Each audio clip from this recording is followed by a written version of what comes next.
بسم اللہ الرحمن الرحیم۔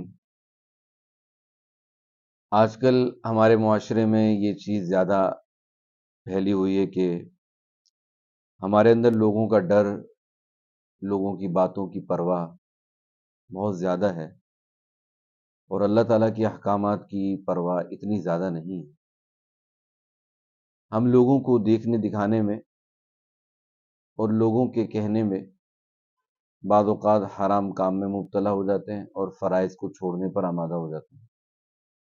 حدیث میں آتا ہے لا طاعۃ لمخلوق فی معصیۃ الخالق، مخلوق کی اطاعت کر کے اللہ کی نافرمانی کرنے کی اجازت نہیں۔ مخلوق کی اطاعت وہاں جائز نہیں ہے جہاں اللہ کی نافرمانی۔ غزوہ بدر میں حضرت ابو عبیدہ بن جراح رضی اللہ تعالیٰ عنہ صف اول میں لڑ رہے ہیں، صف اول میں جہاد میں مصروف ہیں۔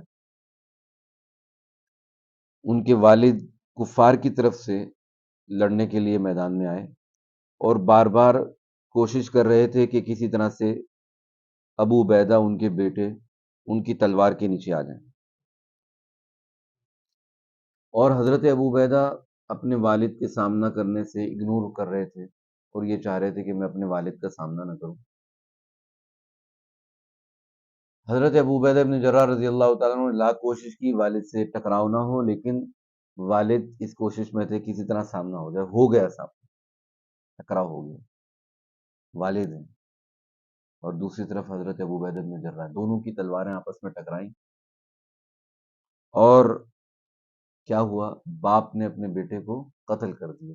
حضرت ابو عبیدہ بن جراح کے ہاتھ سے ان کے والد قتل ہو گئے۔ رشتے، والد، والدہ، یہ سارے رشتے ناتے، یہ ساری عزتیں اور یہ سارے رشتہ داریاں، یہ سب اللہ کے بعد ہیں، رسول اللہ صلی اللہ علیہ وسلم کے بعد ہیں۔ صحابہ اکرام نے، حضرت ابو عبیدہ نے ہمیں جو پیغام دیا وہ یہ کہ لوگوں کی کوئی پرواہ نہیں، اللہ اور رسول اللہ صلی اللہ علیہ وسلم کا جو حکم ہے وہ سب سے بڑا ہے، اس سے بڑا کوئی حکم نہیں۔ حضرت ابو عبیدہ بن جراح رضی اللہ تعالیٰ عنہ کوئی عام صحابی نہیں ہے، یہ سابقین اولین میں سے ہیں، پہلے ایمان لانے والوں میں ہیں، اور ان کا شمار عشرہ مبشرہ میں، یعنی وہ خوش نصیب صحابہ جن کے جنت کی بشارت جن کے لیے حضور صلی اللہ علیہ وسلم نے اپنے زبان مبارک سے دی، یہ ان صحابہ میں سے وہ تمام کمالات اور خوبیاں جو ایک انسان میں، وہ مراتب اور وہ مناقب اور وہ فضائل جو ایک انسان میں جمع ہو سکتے ہیں نا، اللہ تعالیٰ نے وہ ساری خوبیاں حضرت ابو عبیدہ بن جراح میں رکھی کہ حضرت ابو عبیدہ بن جراح رضی اللہ تعالیٰ عنہ حضور صلی اللہ علیہ وسلم کے وہ صحابی ہیں کہ حضور نے فرمایا لکل امت امین، ہر امت کا ایک امین ہوتا ہے، وہ امین هذه الامہ، اور اس امت کا جو امین ہے ابو عبیدہ بن الجراح، حضرت ابو عبیدہ۔ اور یہ کون ہے حضرت ابو عبیدہ؟ جو سابقین اولین میں، عشرہ مبشرہ میں ہیں، حضور صلی اللہ علیہ وسلم کے اتنے قریب ہیں کہ حضور نے ان کو اس امت کا امین قرار دیا، لیکن ان کی پوری زندگی جہاد کے میدان میں عملاً جہاد کرتے ہوئے گزر گئی کہ حضور صلی اللہ علیہ وسلم نے کبھی بھی خود تشریف نہیں لے جا رہے تو حضرت ابو عبیدہ کو اپنی جگہ پر اپنا قائم مقام بنا کر جہاد پر بھیجیں۔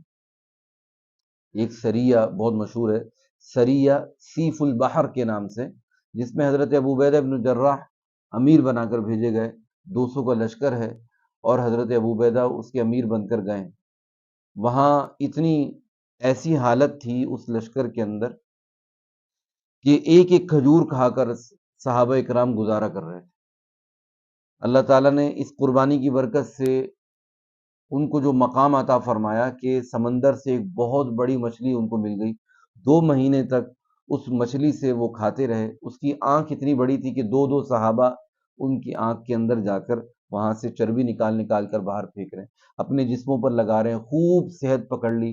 اس میں سے کچھ گوشت حضرت ابو عبیدہ بن جراح لے کر واپس آئے اور حضور صلی اللہ علیہ وسلم کو بطور ہدیہ پیش کیا، اور حضور صلی اللہ علیہ وسلم نے اس مچھلی کا گوشت استعمال کیا۔ حضرت ابو عبیدہ ابن الجراح رضی اللہ تعالیٰ عنہ کو شام کی گورنری ملی، حضرت عمر بن الخطاب رضی اللہ تعالیٰ عنہ نے شام کا گورنر بنا دیا، اور اسی شام کے گورنر ہونے کے وقت میں حاکم ہونے کے وقت میں اللہ تعالیٰ نے حضرت ابو عبیدہ سے وہ کام لیا کہ ان کی سرکردگی میں اور ان کی فوج میں اور ان کی عمارت میں، ان کی قیادت میں اللہ تعالیٰ نے حضرت ابو عبیدہ کے ہاتھ پر بیت القدس، فلسطین فتح کروایا۔ یہ فلسطین جو مسلمانوں کے پاس سب سے پہلے آیا، وہ حضرت ابو عبیدہ ابن جراح رضی اللہ تعالیٰ عنہ کی زیر عمارت ہے۔ حضرت ابو عبیدہ کے ہاتھ میں جھنڈا تھا، خالد بن ولید بھی ان کے ماتحت تھے، اور بھی مجاہدین ان کے ماتحت تھے، اور حضرت ابو عبیدہ نے جنگ کرتے ہوئے اپنی تلوار سے اور اپنی عمارت میں فلسطین فتح کیا۔ جب بیت القدس کو فتح کرنے کی باری آئی تو یہودیوں نے کہا کہ ہم چابی کسی اور کو نہیں دیں گے، بلکہ آپ اپنے امیر المومنین کو بلوائیں۔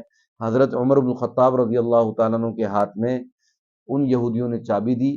تو دراصل اس کا جو محرک تھا اور اس فتح کا جو کریڈٹ جاتا ہے وہ حضرت ابو عبیدہ بن جراح رضی اللہ تعالیٰ عنہ اور ان کی فوج اور ان کے لشکر کو جاتا ہے۔ آج جو ہم فلسطین کے ساتھ کھڑے ہوئے ہیں اور ہمیں بیت القدس جو ملا ہے، یہ دراصل سب سے پہلے اس کے فاتح حضرت ابو عبیدہ بن جراح ہے۔ تو یہ اتنے بڑے صحابی ہیں۔ اسی عمارت کے دوران جب انہوں نے فلسطین فتح کیا، حضرت عمر آئے مدینہ سے سفر کر کے، تو ان کے ہاں رکے شام میں، اور حضرت ابو عبیدہ کے گھر کو دیکھنے کی، زیارت کرنے کی لیے، ان کا وزٹ کرنے کے لیے حضرت عمر نے فرمایا کہ مجھے اپنے گھر دکھاؤ۔ حضرت ابو عبیدہ نے کہا کہ آپ کیا کریں گے میرا گھر دیکھ کے؟ سوائے آنکھ کو نچوڑنے کے آپ کو کچھ حاصل نہیں ہے۔ حضرت عمر اس بات کو مان نہیں رہے تھے۔ حضرت عمر نے سوچا کہ بہرحال مدینہ میں جو ابو عبیدہ تھے، شام میں آ کر تبدیل ہوئے نہیں ہوئے، امتحان لینا چاہ رہے تھے، گھر کا ماحول دیکھنا چاہ رہے تھے، کیا کھاتے ہیں، کیا پیتے ہیں، کیسے رہتے ہیں۔ حضرت ابو عبیدہ نے بہت روکا، لیکن حضرت عمر کے اصرار پر وہ اپنے گھر لے کر گئے۔ حضرت ابو عبیدہ نے جب اپنا گھر دکھایا تو گھر پورا خالی تھا، سوائے ایک نمدہ کے، ایک چٹائی کے، ایک برتن کے، کچھ نہیں تھا۔ حضرت عمر پورے گھر کی چاروں طرف دیکھتے رہے، کہیں کچھ تو نظر آئے۔ اے ابو عبیدہ، تمہارے گھر میں کچھ نہیں، کچھ کھلاؤ تو صحیح۔ تو حضرت ابو عبیدہ نے کہا کہ حضرت اگر آپ پہلے سے بتاتے تو آپ کے لیے کچھ دعوت کا انتظام کرتے، جو میں کھاتا ہوں وہ آپ نہیں کھا سکتے۔ حضرت عمر نے کہا کیا کھاتے ہیں؟ تو وہ ایک کٹورا لے کر آئے اور سوکھی ہوئی روٹی جو اس میں بھگوئی ہوئی تھی وہ لے کر آئے، کہا میں یہ کھاتا ہوں۔ حضرت عمر رضی اللہ تعالیٰ عنہ کی آنکھ سے آنسو رواں ہو، حضرت ابو عبیدہ کی سادگی دیکھ کر ان کی آنکھوں سے آنسو جاری۔ اللہ اکبر۔ حضرت عمر فرمانے لگے کہ ہم سب کو فتوحات نے اور حضور صلی اللہ علیہ وسلم کے بعد آنے والے زمانے نے سب چیزوں کو تبدیل کیا، ہم سب کو تبدیل کیا، ہم سب میں تبدیلی آ گئی، ابو عبیدہ تجھ میں تبدیلی نہیں آئی، تو جیسا پہلے تھا ویسے ہی آج ہے۔ حضرت ابو عبیدہ نے فرمایا کہ مجھے قبر میں جانے کے لیے اتنے کھانے کی ضرورت تھی جو مجھے مل جاتا ہے، اللہ کا شکر ہے مجھے اس سے زیادہ کی حاجت نہیں۔ حضرت ابو عبیدہ کو اللہ نے اتنا بڑا مقام عطا فرمایا ہے۔ وہ یہ مقام ان کو ملا کیسے؟ اسی جہاد کی برکت سے ملا۔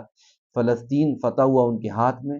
یہ فلسطین اور بیت القدس جو مسلمانوں کی یادگار ہے، یہ دراصل ہم سب کو ملا ہے حضرت ابو عبیدہ کی مرہون منت، ان کی فضائل کی مرہون منت، ان کی محنتوں کی مرہون منت اللہ تعالیٰ نے فلسطین ہمیں عطا فرمایا۔ آج ہمیں ضرورت ہے حضرت ابو عبیدہ کے ایمان کی، ان کی جرت اور ان کی بہادری کی، کہ آج ہمارے اندر بھی ابو عبیدہ پیدا ہو جائے جو فلسطین کی باغ دوڑ اور فلسطین کے اندر ہونے والے جہاد میں اپنا حصہ ڈالیں، اور فلسطین کے جہاد کو، اس مارکہ ایمانی کو بڑھائیں، اور یہودیوں سے فلسطین کو چھین لیں، بیت القدس کو چھین لیں، اور مسلمانوں کو دوبارہ وہ آن بان اور وہ شان اور وہ شوکت نصیب ہو جائے جو حضرت عمر کے زمانے میں حضرت ابو عبیدہ نے دلوائی تھی۔ اللہ تعالی ہم سب کو حضرت ابو عبیدہ کے نقش قدم نصیب فرمائے۔